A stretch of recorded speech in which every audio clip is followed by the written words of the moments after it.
At long bleeding last, the Sony Xperia 1 has officially landed, so you can now get your mitts on this 6.5-inch behemoth with its triple lens rear camera tech. And I've been playing around with that camera for a few days now, and I've got to admit I am quite liking the smart combination of clever software and capable hardware. So here's a deep dive into all the various camera features that you get here on the Xperia 1, and also a review of the photo and video quality. And for more on the latest and greatest mobile tech, please do poke subscribe and ding that notifications bell. Cheers! So first up, let's take an obligatory look at those sexy specs. So the Sony Xperia 1 rocks a 12 megapixel primary shooter with an f1.6 aperture and Sony's own IMX445 sensor. But unlike previous Sony flagship phones, this is now backed up by two additional lenses. You get a 12 megapixel ultra wide angle lens and a 12 megapixel telephoto lens, which offers a 2x optical zoom. And for all of your selfie needs, you also get an 8 megapixel front facing camera with an f2.0 aperture. Dive on into the Xperia 1's camera app, and at first glance it does look pretty familiar, at least if you're a Sony Mobile fan. So as usual, you have a dedicated shutter button right here on the right edge of the Xperia 1, and by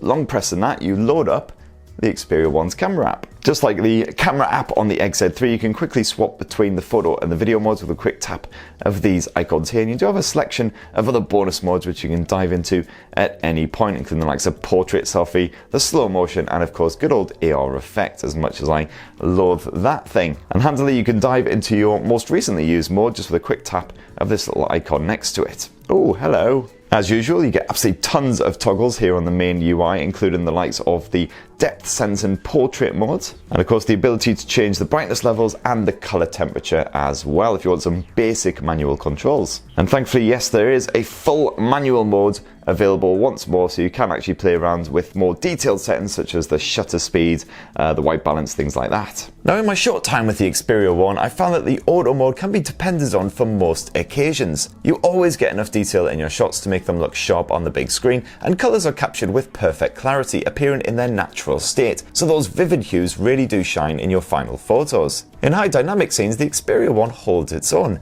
You get a respectable balance of light and dark without much in the way of grain or blowout. It's not the best effort I've seen from a smartphone in 2019, but the Xperia 1 is certainly not a letdown, and for everyday photos it's up to snuff. Rather surprisingly, this is the first time that Sony Mobile and the company's Alpha division have actually collaborated over a smartphone snapper as well, so finally we're getting the Alpha camera team's smarts when it comes to some of the focal technology and also the post-processing. If you're a proud owner of kids or dogs or anything that won't stay still for 2 bloody seconds, no worries. The Xperia 1's new Bion's X engine may sound like some kind of awesome sci-fi laser gun, but it actually means super fast autofocus and auto exposure. The phone can actually lock onto the eyeballs of your subject to keep their face sharp and still capture up to 10 photos in a single second. So far this seems to work beautifully.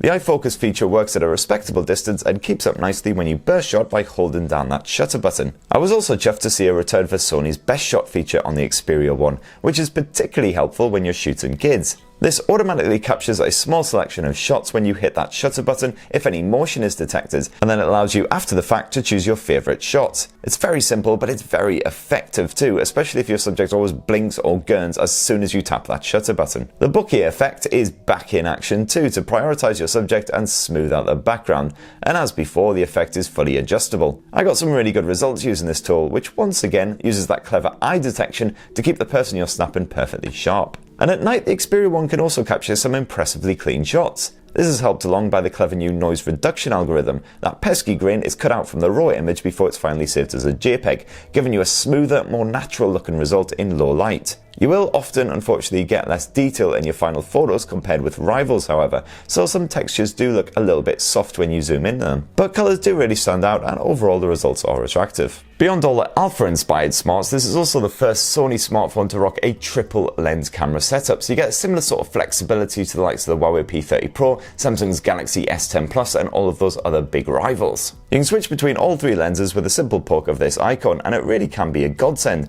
especially if you want some dramatic touristy shots. That ultra-wide angle lens is the only way to capture a huge monument or a sprawling scene without cropping bits off, and the results are rather stunning. But that said, the ultra-wide-angle lens does have the habit of making everything look much warmer than the standard lens, so definitely don't expect the same natural colour reproduction. Swap to the third lens, and that telephoto shooter sadly maxes out at 2x optical zoom, with up to 10x digital zoom also available if you pinch in. This isn't anywhere near as strong as the likes of the P30 Pro with its periscope design, but my shots still look good from a distance. Definitely a help when you're getting into the touristy groove. And besides the subtle saturation of the colours, I didn't notice any compromise to the picture quality either. When it comes to shooting video, the Sony Xperia 1 offers an absolute wealth of different options to capture a very precise kind of result. As always, you can shoot straightforward clips in either Full HD or 4K resolution with sublimely sharp results. A combination of OIS and EIS is used for video to keep things as smooth as possible when moving and shooting. This definitely works really well at Full HD level,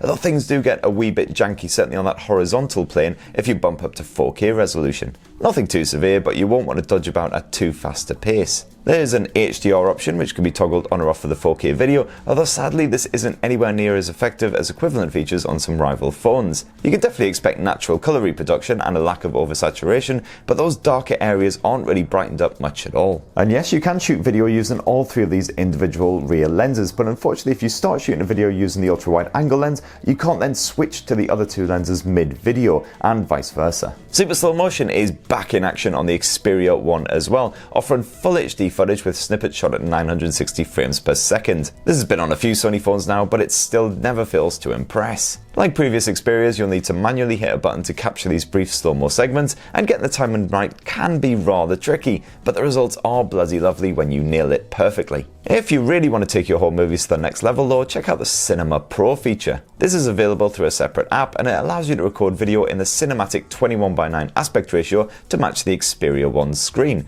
using the same parameters and colour settings as proper movie directors. You have 8 different colour filters to play around with, each given a very different mood to suit the particular scene, from a warm, friendly, bright finish to a cold, sci-fi appearance. You can see here the rather dramatic effect that these filters can have. You will need to play around with the ISO levels and the shutter speeds to match the given conditions, which may initially prove confusing to anyone not actually used to manually adjusting a camera, but you can see the effects of your fiddling right there on the Xperia's screen, so just a wee bit of experimentation will see you through. Switch to the single lens selfie camera and you can grab some slick looking pics of your gorgeous mug, or just your haggard sleep deprived mug if you're anything like this baldy bugger here. The HDR chops are alright, so you can capture quite a lot of background action at the same time, or if you swap to the portrait selfie mode, then you can have the focus fully on your face. You once again have control over that bokeh style effect via a handy slider. Unfortunately, once you start pushing it up towards the maximum, the edge detection does go a bit wonky, for instance, sometimes entirely cropping your ears out of existence. Blah. You also have a screen flash feature for those nighttime selfies as well, which lights up your face and not much else of course, so it is kind